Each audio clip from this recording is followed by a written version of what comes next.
Just before we get started with today's video, a quick word from our fantastic sponsor, Vessi. Vessi make waterproof shoes that are so much more than just waterproof shoes. They are the most comfortable waterproof shoes that you'll ever wear. And they're not just water resistant is something people water resistant shoes. Sure, I've heard of those, the rain goes on them and it's fine. But no, these are water resistant like a pair of wellies or rain boots or that kind of thing. Up until here, you could put this in a stream. Up until this point, just dip it in. And as long as it doesn't go over the top, your socks will remain dry. It's through the magic of something called Dymatex. By the way, this is the Stormburst shoe. It's cold here now. It's early December. Right now, is it? Oh no, it's late November. It hasn't quite clocked over yet. But it's really cold, it's snowy, and I like wearing my Stormbursts out and about, and they just have excellent grip on the bottom. These are really clean because these are my kind of pair that I used to show you guys. I have a white pair, actually, and a black pair, and this is the great. I've got a lot of Vessis. They're fantastic. They're just the best shoes you could wear. And this month, if you buy with Vessi, you get a free pair of their forecast gloves, which I got a notification are on their way. You will see B-roll of me wearing them now, but I haven't quite got them yet. If I'm giving a thumbs up in the B-roll, that means I liked them. They're wind resistant, they're touchscreen friendly, they're actually warm, so now your hands get the upgrade too. Go to vessi.com/shadows and grab 15% off your first order and get those gloves while you're at it. No stress, 1-year warranty, 30-day returns, free shipping over $110. Give someone something useful or gift them to yourself. And now today's video. Bob Ernst was 59 years old, a man in the prime of his life. He was a marathon runner, a fitness enthusiast, the kind of guy who took care of himself. But if you're a runner, the knees, they're often the first thing to complain. Bob had arthritis. It wasn't life-threatening, but it was a constant nagging passenger in his life. It was pain. And pain, as anyone who lives with it knows, is pretty exhausting. So when his doctor told him about a new medication, a breakthrough pill that was supposed to be safer and more effective than anything on the market, Bob was grateful. This was called Vioxx. The media were calling it super aspirin. The marketing promised liberation. It was the little pill that was going to keep Bob running. He kissed his wife, Carol, goodbye. He took his medication, and he went about his life, trusting that the science that built this pill was sound. He trusted that the multi-billion-dollar company behind it, Merck, had done its homework. He trusted the regulators had ensured that this was a safe drug. But Bob Ernst died in his sleep of a sudden, massive heart arrhythmia. He was just one of thousands. Now let's fast forward to a packed courtroom in Angleton, Texas. The year's 2005. That same wife, Carol Ernst, is no longer kissing her husband goodbye. She's sitting on a hard wooden bench and weeping. The air in the room is heavy, electric with the tension of a David versus Goliath battle. But this time, Goliath flinched. The jury had just returned a verdict. They found Merck liable for Bob's death. The damages? $253 million. It was a staggering sum, a number that screamed outrage. But across the country, in the sterile wood-paneled hearing rooms of the United States Senate, the situation was even grimmer. A senior scientist from the FDA, Dr. David Graham, sat before a microphone. He wasn't there to toe the company line. He wasn't there to protect the agency's reputation. He was there to blow the whistle. He looked at the senators, and he delivered a line that would chill the pharmaceutical industry to the bone. He called the Vioxx saga, and we'll quote him here, the single greatest drug safety catastrophe in history. He wasn't talking about a clerical error. He wasn't talking about a few dozen diverse reactions. He was talking about a body count. Estimates suggested that this miracle drug, approved by the FDA and taken by over 80 million people worldwide, may have caused tens of thousands of heart attacks and deaths. So how does this happen? We like to think of modern medicine as a fortress of rigor and safety. We trust the pill bottle, we trust the label, but the story of Vioxx reveals the cracks in that fortress. It reveals the system where marketing budgets eclipse safety studies, where inconvenient data is kind of just massaged and pushed around until it disappeared, and where the drive for a blockbuster profit margin turned a blind eye to a ticking time bomb in the chests of millions of patients. Today, we're going to venture into the shadowy world behind the Vioxx scandal. This is a tale of scientific brilliance corrupted by greed, of regulators asleep at the wheel, and of the thousands of lives that were shattered in pursuit of the next big thing, the next blockbuster drug. We're going to find out how a miracle cure became a deadly mistake, and the terrifying question that lingers decades later: could this happen again? Let's get into it. All right, so to understand the tragedy of Vioxx, you first have to understand the landscape of pain. Before 1999, if you suffered from osteoarthritis or rheumatoid arthritis, conditions that affect hundreds of millions of people, your choices were limited. You had what are called NSAIDs, or non-steroidal anti-inflammatory drugs. These are the household names that you definitely know: ibuprofen, naproxen, aspirin. And they work. They reduce inflammation. They kill pain. But they come with nasty, often dangerous side effects. They can tear up your stomach. Traditional NSAIDs work by blocking an enzyme called cyclooxygenase, or COX. But here's the catch. There are two types of this enzyme, COX1 and COX2. Think of COX1 as the good enzyme. It protects the lining of your stomach. It keeps your gut happy. COX2, well, that's the bad enzyme, and it's the one responsible for pain and inflammation at the site of an injury. The old drugs, the ibuprofens of the world, were blunt instruments. They were like using a shotgun to kill a fly. They blocked everything. They blocked the pain, COX2, but they also blocked the stomach protection, COX1. The result was ulcers, bleeding, gastrointestinal perforation. For people who had to take these pills every single day just to function, the cure was sometimes as bad as the disease. Thousands of people were hospitalized every year from drug-related stomach bleeding. So the pharmaceutical industry went on a quest for the Holy Grail, essentially a smart bomb. They wanted a drug that would be able to selectively target only the bad enzyme, COX2, while leaving the good enzyme, COX1, alone. If they could crack that code, they would have a drug with all the pain-relieving power of aspirin, but none of the stomach-churning risks. And this is where Merck enters the picture today. In the late 90s, Merck was one of the most respected companies in America. They were a titan of science, and in 1999 they unveiled their masterpiece, rofecoxib. But you know by its brand name, Vioxx. The launch was nothing short of spectacular. This wasn't just a drug release, it was a cultural event. The FDA approved Vioxx on May the 20th, 1999, and Merck immediately turned on the fire hose of marketing. Just as a fun aside here, although I'm not sure how fun it is, I had an alarm clock that was made by Vioxx. It was like one of the alarm clocks that they gave out to doctors. And that was my alarm clock for years when I was a kid. And we're not just talking about alarm clocks or brochures in doctors' offices. We're talking about a direct-to-consumer blitz that rivaled the launch of a summer blockbuster movie. You couldn't escape it. Turn on the TV and there was the catchy jingle. Open a magazine and there was a glossy spread promising a life free from pain. They hired Dorothy Hamill, the Olympic figure skating champion, as a spokesperson. And the message was clear, it was seductive, and it was effective. It is a new day for pain relief. Doctors loved it. Finally, they had something they could prescribe to their elderly patients without worrying about them coming back a week later vomiting blood. The narrative was perfect. It was science triumphing over suffering. And the money? Oh, the money was going to be astronomical. Vioxx became what the industry calls a blockbuster almost overnight. In the pharmaceutical world, a blockbuster is a drug that generates $1 billion a year.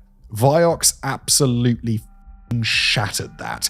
By 2003, annual sales had hit $2.5 billion. To put that in perspective, Vioxx wasn't just a popular painkiller, it was a global phenomenon. Over 80 million patients worldwide took the drug. In some countries, Vioxx accounted for 10% of painkiller prescriptions. It was everywhere. It was in the medicine cabinets of grandmothers in Ohio, construction workers in Germany, marathon runners in Texas. Merck's stock soared. Executives were hailed as visionaries. The marketing team was collecting bonuses. The better aspirin had taken the world by storm. But in the midst of this champagne-popping success, there was a blind spot. A massive, gaping hole in the research that nobody at the top really wanted to look at very closely. You see, biology is pretty complicated when you start tinkering with enzymes, when you start selectively blocking one pathway while leaving another open. You might be fixing one problem, but you might be creating another. They had built a drug to save the stomach, but they hadn't stopped to ask, what happens when you upset the delicate chemical balance of the human heart? The stage was set for immense success. Yeah, But the stage was also set for an immense disaster. Now, the thing about medical drugs is when something seems too good to be true, you should probably check the fine print. And in the case of Vioxx, the fine print began to appear almost immediately. The first major crack in the facade appeared in early 2000s, less than a year after the launch. Merck was running a massive study called the Vigor trial. This was supposed to be their victory lap. The goal of the Vigor trial was to prove definitively that Vioxx was safer on the stomach than naproxen, a standard painkiller. And, to be fair to Merck, the study proved exactly that. Vioxx users had significantly fewer stomach ulcers and bleeding events than the people taking naproxen. The smart bomb worked. The stomach was safe. But there was another column in the datasheet, a column that made the scientists at Merck and eventually the rest of the world stop cold. The data showed that patients taking Vioxx were suffering significantly more heart attacks than those taking naproxen. And we're not talking about a margin of error here. The Vioxx group had roughly 5 times the number of heart attacks compared to the naproxen group. 5 times. Let's pause for a second. If you're a pharmaceutical company and your new flagship product is showing a 5-fold increase in heart attacks in a major clinical trial, that is something that we'd call a red flag. That is a siren blaring in the middle of the night. It is an alarm going off fucking loudly. So what did Merck do? Did they pull the drug? Did they issue a massive public warning? No. They spun it.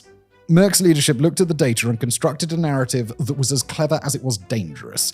They came up with something called the naproxen hypothesis. Here's how the logic went. They argued that the high number of heart attacks wasn't because Vioxx was dangerous. No. It was because naproxen was protective. They claimed that naproxen, which is related to aspirin, had a blood-thinning effect that protected the heart. Therefore, the difference in the study wasn't that Vioxx was causing clots. It was that naproxen was preventing them. According to Merck, Vioxx was simply neutral, like a placebo. It was just an innocent bystander. Publicly, they stuck to this story with ironclad discipline. It is not Vioxx causing the harm, they insisted to the press, they insisted to doctors, they insisted to their shareholders. It's simply that naproxen protects the heart. But internally, the story was rather different. Thanks to the tidal wave of litigation that would follow years later, we now have access to the emails and documents that were flying around Merck's headquarters during this time, and they paint a picture of panic, definitely not confidence. As early as March 2000, internal emails showed that Merck scientists were alarmed. They knew the biology.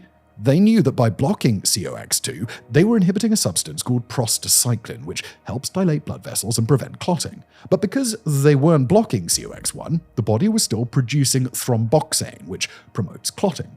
Essentially, Vioxx was tipping the body's chemical balance toward making blood clots. Top scientists at Merck weren't just aware of this, they were brainstorming ways to fix it. Patient files from that period show they were quietly exploring ways to reformulate Vioxx. They wanted to add an anti-clotting agent to the pill to blunt the cardiac risk. Think about that. While their PR department was telling the world the drug was perfectly safe and that the Vigor results were just a statistical fluke regarding naproxen, their scientists were in the lab trying to invent a version of the drug that didn't cause heart attacks. You don't try to fix a problem that doesn't exist, do you? Outside the walls of Merck, the medical community wasn't entirely asleep. There were watchdogs who saw the Vigor data and smelled a rat. In 2001, a team led by Dr. Eric Topol at the prestigious Cleveland Clinic published a study in the Journal of American Medical Association. They looked at the available data and linked Vioxx to a significant risk of heart attack and stroke. They challenged the naproxen hypothesis directly. They basically said, guys, this is maths, it doesn't add up. And the FDA also began to stir. In 2002, the agency required Merck to change the label on Vioxx to mention potential cardiovascular events. But anyone who's ever picked up a prescription knows that the label is a tiny folded piece of paper filled with microscopic text that almost nobody reads. A label warning is a bureaucratic hurdle. It is not a stop sign. Merck took the hit, they added the fine print, and they kept the marketing machine running at full throttle. They downplayed the danger. They sent their sales reps out to the doctor's offices with talking points designed to neutralize their fears. They told physicians that the cardiovascular signal was weak, that it was misunderstood, that the benefits outweighed the risks. For 3 more years, the sales continued. For 3 more years, the profits rolled in. And for 3 more years, millions of people popped a Vioxx with their morning coffee, completely unaware that inside their arteries, the pressure was building. The cracks in the dam were visible to anyone who wanted to look, but Merck was busy papering over them. with cash. If the years 1999 and 2000 were about launching the rocket, the period from 2000 to 2004 was about keeping it in the sky by any means necessary. You see, Merck was sitting on an absolute goldmine.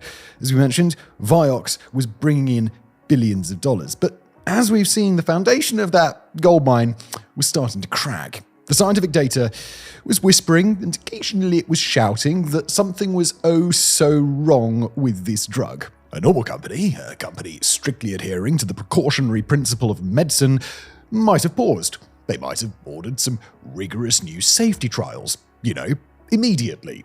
But Merck did the opposite. They doubled down. From the outside, it all looked like business as usual. The commercials were still the catchy, jingle-filled things you see on TV. The sales reps were still all smiling wide. And the stock price was still real healthy. But inside the company, there was a strategy unfolding that had less to do with science and more to do with information warfare. First of all, they needed to control the data. Now, in the pharmaceutical world, clinical trials are the currency of truth. If you control the trials, you control the truth. Enter the Advantage trial. Now, on paper, this looked like a standard scientific study. It was designed to compare Vioxx to naproxen.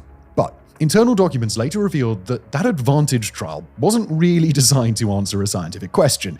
It was designed by the marketing division. It was what's known in the industry as a seeding trial. The goal wasn't to gather data. The goal was to get doctors used to prescribing Vioxx. It was a commercial disguised as a laboratory experiment. And when the data from these studies started to look bad, when the heart attack numbers started to creep up, Merck didn't change the drug, they just changed the story of the drug. They stuck to their naproxen hypothesis like a life raft. Every time there was a study showing that Vioxx caused heart problems, they spun the kaleidoscope and said, look, guys, Vioxx is fine, it's just that other drugs are protecting your heart. But that spin alone wasn't enough. They needed credibility, and in medicine, credibility comes from academic journals. So, Merck engaged in this practice known as ghostwriting. And it works like this. Merck's internal employees or hired medical writer would draft a study. They would crunch the numbers, write an abstract, and draw the conclusions that favored Vioxx. Then they'd go headhunting. They'd find a respected academic, a professor from a prestigious university, and say, look, guy, here's a finished paper. We just need you to put your name on the top of that thing. The academic gets a publication credit for their resume without doing any of the heavy lifting. Fantastic. Merck gets the stamp of independent authority on their marketing material. Fantastic. But obviously it's all just a puppet show. The voice was Merck's, but the face the public saw was that of a trusted doctor. At least 16 medical papers on Vioxx were ghostwritten in this manner. And when the data couldn't be spun or ghostwritten away, well, sometimes that data just disappeared. In one particularly damning instance, a Merck scientist was reviewing data for a trial. There were 3 heart attacks in the dataset that looked bad for Vioxx, but with a little creative accounting, specifically by manipulating the cutoff dates for when the trial officially ended, those 3 heart attacks were just quietly omitted from the final report. They vanished into the ether. Fantastic science, guys. But perhaps that's sarcasm, by the way, just in case I'm not clear. But perhaps the darkest chapter of this period involves how Merck treated its critics. There were doctors who weren't on the payroll. There were researchers who looked at the data and refused to be silent. Men like Dr. Gurkapal Singh at Stanford or Dr. Eric Topol at the Cleveland Clinic. When these independent experts voiced alarm, Merck didn't invite them for a debate. They put them in the crosshairs. Internal emails reveal a culture of intimidation that reads more like organized crime than corporate America, although... In one email chain, Merck executives discussed a list of dissenting doctors. They didn't call it a discussion list, they called it a hit list. One executive wrote regarding these doctors, and we'll quote here, "We may need to seek them out and destroy them where they live." Emphasis mine, but you get the idea. And this wasn't just tough talk. These were allegations of pressure on university department heads, threats to cut off funding, and warnings that careers would be ruined if the criticism didn't stop. All the while, the commercials kept playing, the sales kept climbing, and the patients kept on taking their pills, oblivious to the war being fought over their health. and the stock price was doing just fine. So, while Merck was waging war on its critics, the one agency designed to protect the public, the Food and Drug Administration, was effectively at war with itself. We tend to think of the FDA as a monolith, a single giant eye watching over us, but in the early 2000s, the FDA was a fractured organization. On the one side, you had the Office of New Drugs. These were the people who approved medicines. They worked closely with pharmaceutical companies to get the products to market. Now, they were under immense pressure to be efficient, to be industry-friendly, and to speed up approvals. On the other side, you had the Office of Drug Safety. These were the epidemiologists, the data detectives whose job it was to monitor drugs after they'd been released. And the relationship between these two officers was, to put it mildly, dysfunctional. Enter Dr. David Graham. Dr. Graham was a lifer at the FDA. He was the Associate Director for Science and Medicine in the Office of Drug Safety. He was a man of numbers, a scientist who believed that data didn't lie. And the data he was seeing on Vioxx, well, it terrified the shit out of him. By 2004, Dr. Graham had teamed up with researchers to conduct a massive study using the health records of Kaiser Permanente, a huge healthcare provider. This wasn't a small clinical trial. This was real-world data from over 1 million people. The results were a bombshell. The study indicated that high-dose Vioxx users had a 3.7-fold higher risk of heart attack compared to those not taking the drug. Graham looked at those numbers and saw a catastrophe. He saw thousands of preventable deaths, but when he tried to sound the alarm up the chain of command, he didn't get a medal. They tried to quieten him down. According to Graham's later testimony, FDA management downplayed his findings. They stonewalled him. One supervisor famously dismissed his rigorous analysis as junk science. There was immediate pressure to soften his conclusions, to not rock the boat. You've got to understand the bureaucratic inertia here. If the Office of Drug Safety declared Vioxx a killer, they were essentially saying that the Office of New Drugs had made a mistake by approving it, and bureaucrats hate admitting their mistakes, don't they? The FDA had made a small concession in 2002 by updating the label to mention possible heart risks, but it was a half measure, kind of like a bureaucratic fig leaf, if you will. The disconnect between the FDA's actions and the reality of the drug reached a peak of absurdity in September 2004. At the very moment Dr. Graham was looking at the data suggesting Vioxx was killing people, the FDA approved Vioxx for a new use, treating rheumatoid arthritis in children. Just think about that for a second. Weeks before the drug would be pulled from the market for being too dangerous for adults, the regulators gave the green light to use it on kids. Inside the agency, the tension was nearing a breaking point. Some officials argued that the data was still murky, that you couldn't prove causation. Others, like Graham, were screaming into the void that the f***ing building was on fire. This fractured oversight, this hesitation, this culture of don't ask, don't tell, meant that for years the drug stayed on the shelves. Millions of people refilled their prescriptions, trusting that if there was a real danger, the government would step in. Of course they would. Wouldn't they? But the watchdog was asleep. Or perhaps more accurately, the watchdog had been told to sit, stay, and be a good boy. You can hide data for a while. You can intimidate your critics. You can silence whistleblowers. But eventually, it's going to come out. Biology's going to show what's going on. And that house of cards finally collapsed in September 2004. Ironically, the blow didn't come from a study designed to find heart attacks. It came from a study designed to find a new way to make money. Merck was running a long-term trial called Approve. The goal was to see if Vioxx could prevent colon polyps, which would have opened up a massive new market for the drug. This was a rigorous placebo-controlled trial, and because it was looking for cancer prevention, it ran longer than most pain studies. And that duration was the key. For the first 18 months of the trial, everything looked fine. The heart attack rates between the Vioxx group and the placebo group were roughly the same. This was the data Merck had always pointed to. But at the 18-month mark, the lines on the graph diverged violently. The data showed that after a year and a half of use, patients on Vioxx suffered double the risk of heart attacks and strokes compared to those on the placebo. There was no way to spin this one. There was no naproxen hypothesis because there was no naproxen in the study, only a placebo. There was no way to blame it on chance. The signal was clear, undeniable, and deadly. The Independent Safety Monitoring Board overseeing the trial saw the numbers and immediately halted the study. They couldn't ethically allow it to continue. They told Merck, the game's over. Confronted with this indisputable proof, Merck's leadership had no maneuvering room left. On September the 30th, 2004, the announcement went out to the world. Merck was voluntarily withdrawing Vioxx from the global market. Raymond Gilmartin, the CEO of Merck, appeared before the cameras. He was somber, and he struck a tone of noble responsibility, quoting him here, "We are taking this action because we believe it best serves the interests of patients."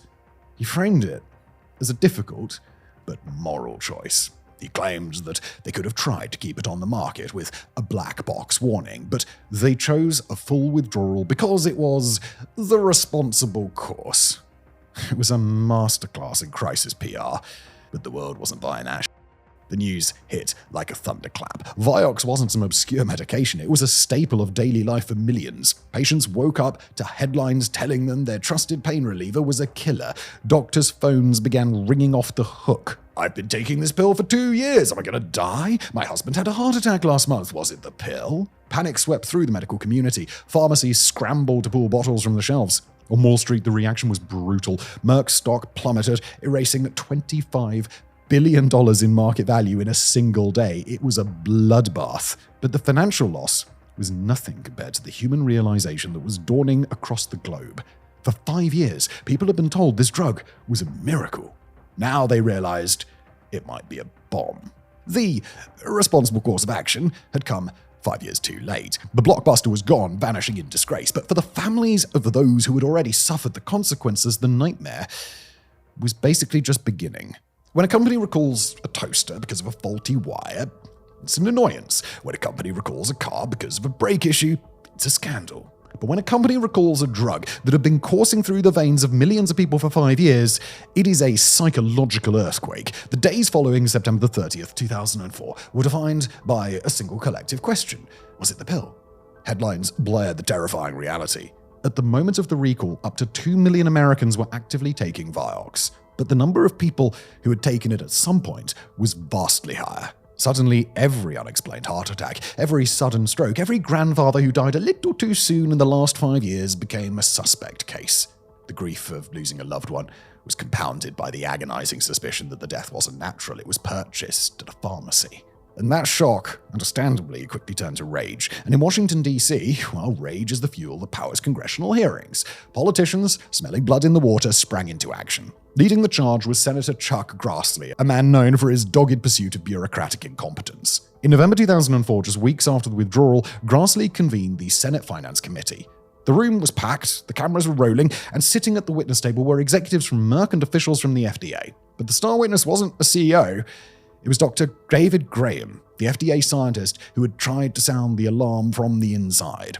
If Merck hoped the hearing would be a polite bureaucratic exercise, Graham shattered their illusion in his opening statement. He did not use soft language and he didn't hedge. He basically dropped a nuclear bomb. He looked at the senators and offered an estimate of the damage. Based on his analysis, he calculated that Vioxx may have caused between, wait for it, 88,000 and 139,000 heart attacks in the US alone. The room went silent. But the net statistic was the one that made the headlines. Graham estimated that between 30 and 40% of those events were fatal. That implies that tens of thousands of Americans died preventable deaths.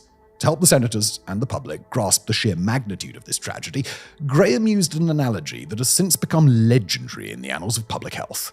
He compared the toll of Vioxx to a plane crash. He said that allowing Vioxx to remain on the market for so long resulted in a death toll equivalent to 2 to 4 fully loaded jumbo jets crashing every single week for 5 years. Imagine if every Tuesday and every Thursday a 747 fell out of the sky.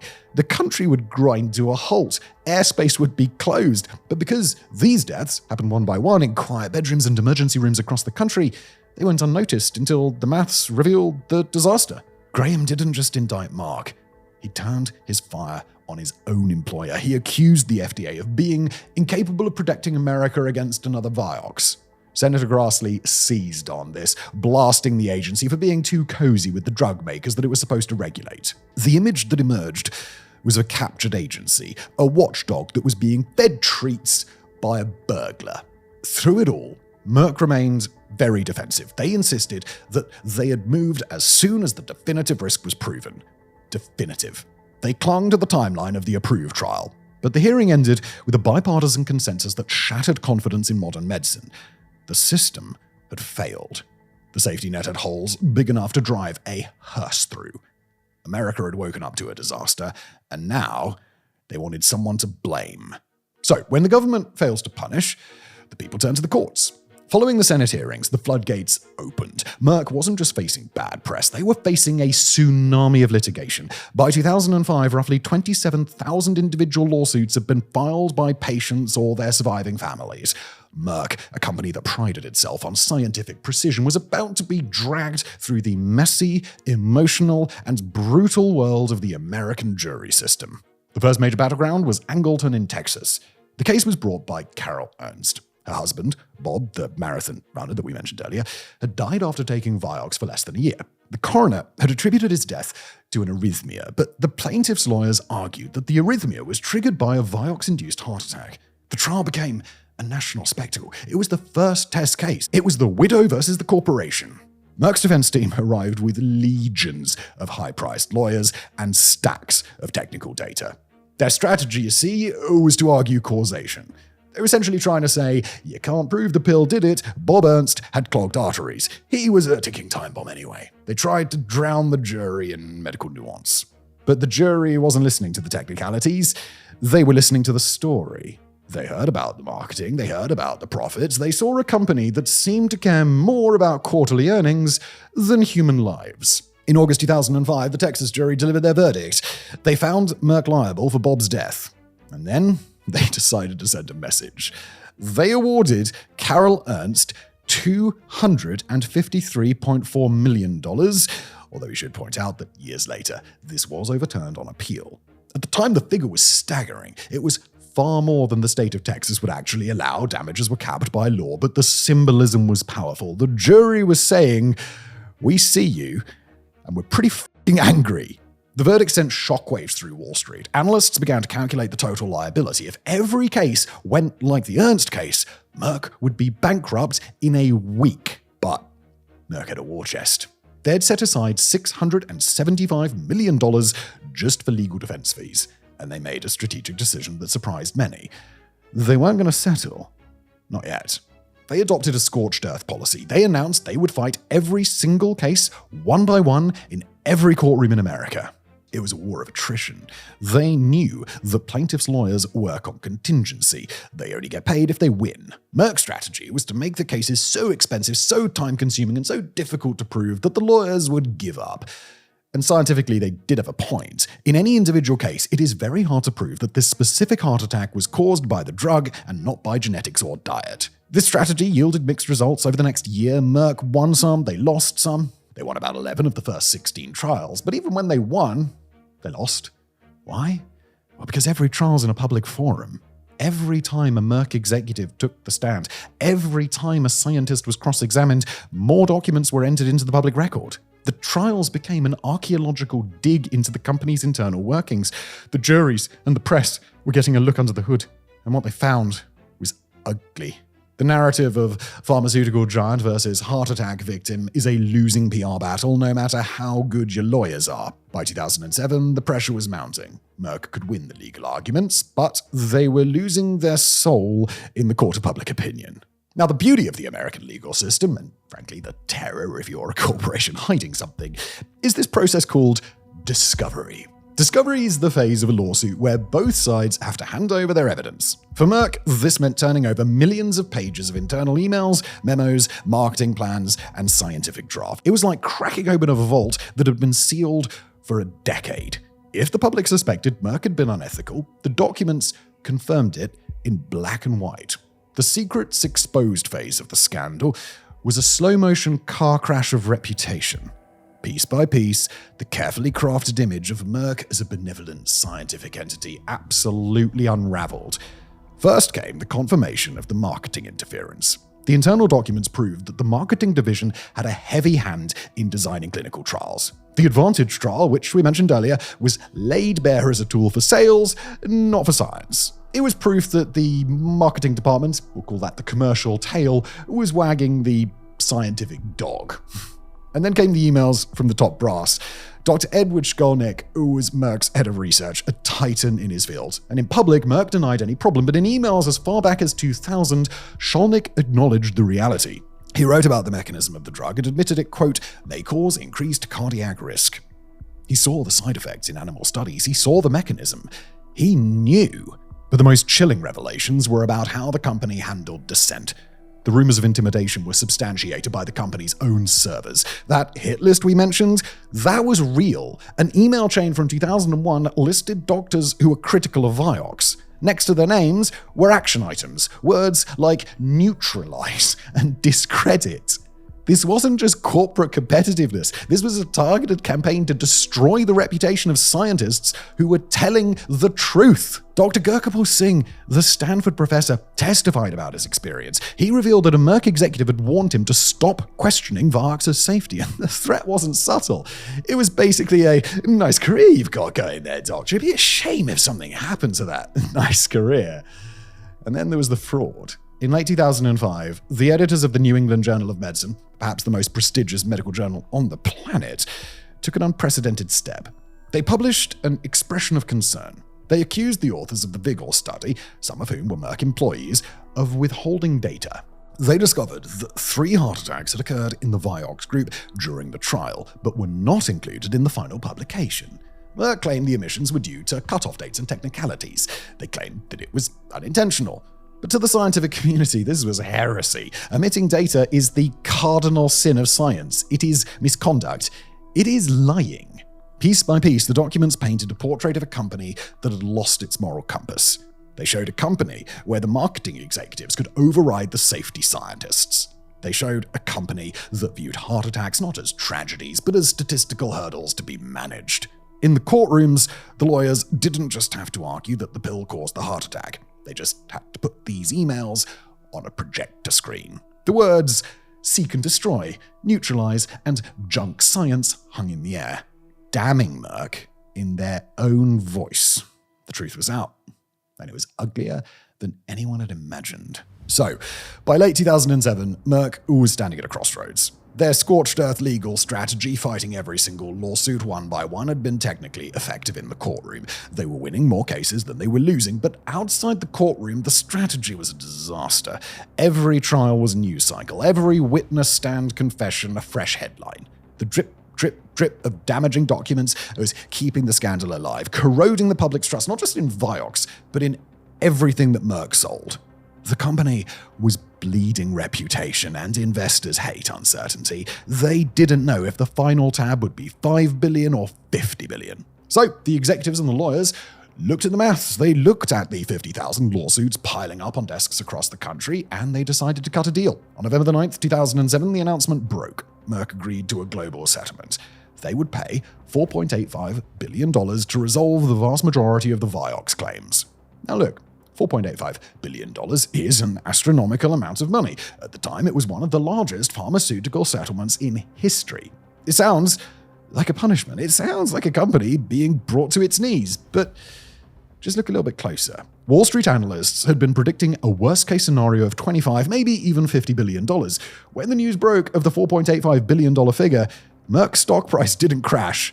It jumped. It rallied. Investors popped champagne corks. Why? Because the market realized that Merck had gotten away with it. They had capped their liability at a number they could easily afford. To put it in perspective, $4.85 billion was roughly equivalent to about 9 months of Merck's profits. Not revenue, profit.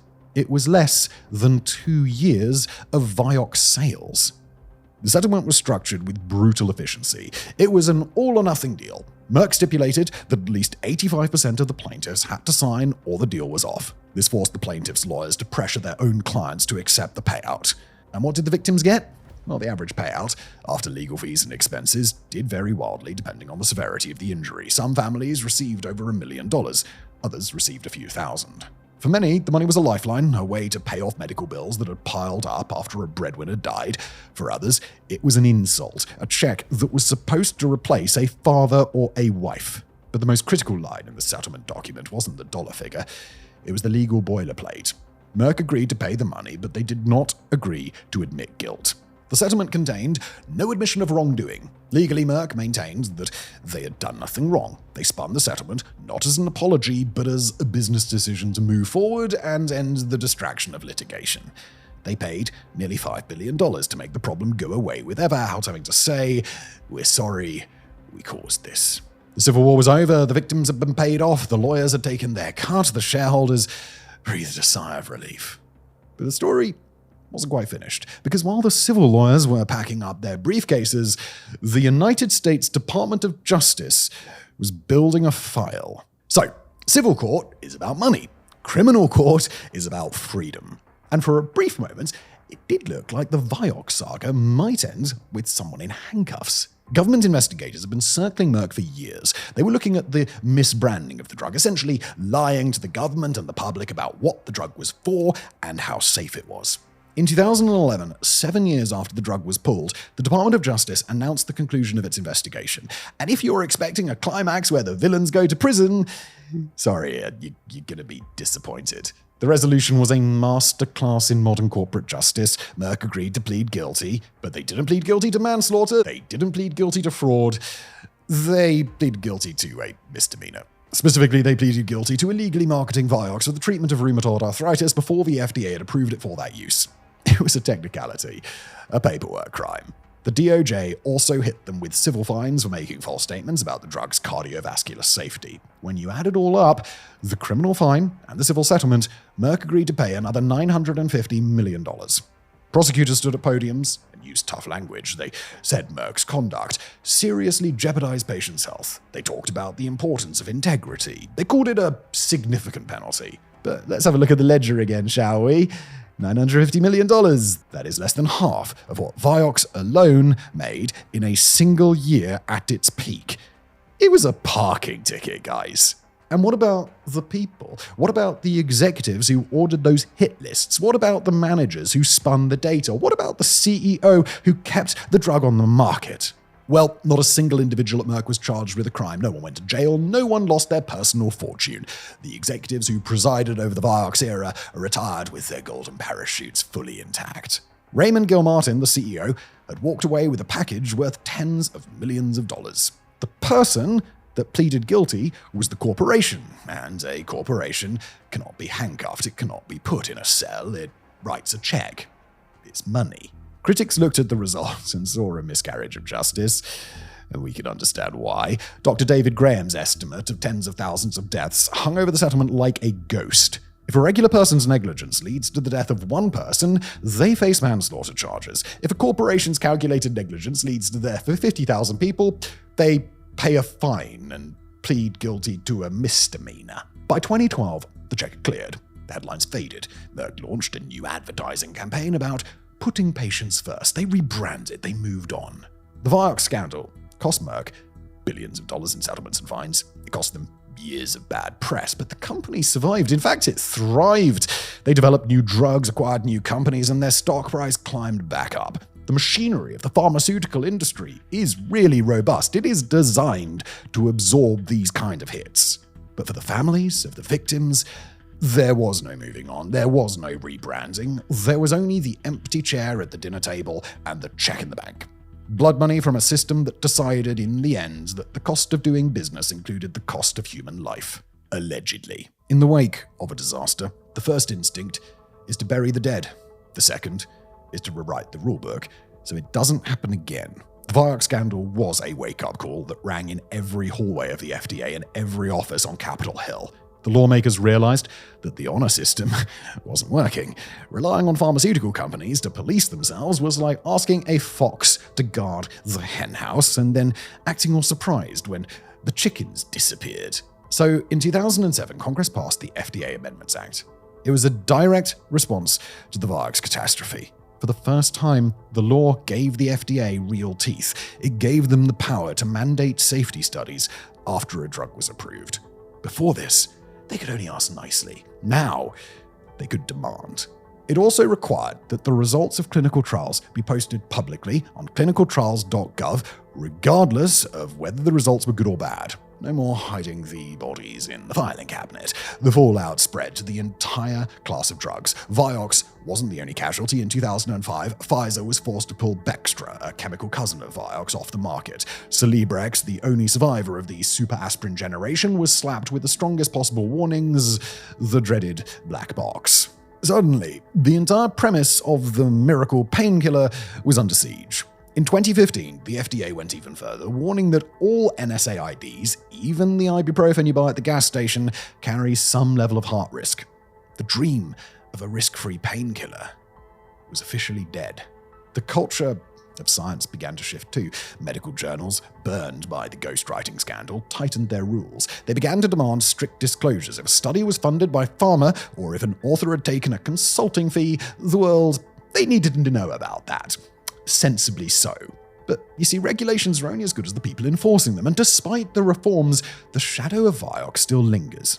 In a twist that would be funny if it weren't so fucking horrible, the story of Vioxx didn't completely end in 2004. In 2017, a small pharmaceutical company tried to bring rofecoxib, the chemical name for Vioxx, back from the dead.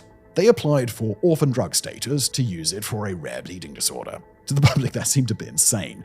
Why would anyone touch the death drug? But to the industry, it was just maths. The molecule still worked for pain. The patent had value. In the world of high-stakes pharma, nothing is ever truly thrown away if there is a cent of profit that can be squeezed out of it. So, is the system fixed? Well, we've got better laws, we've got more transparency, we've got a warier public. But the core dynamic hasn't really changed. Companies are driven by profit, always were, always will be. Regulators are still underfunded and pressured to speed up approvals, probably always will be.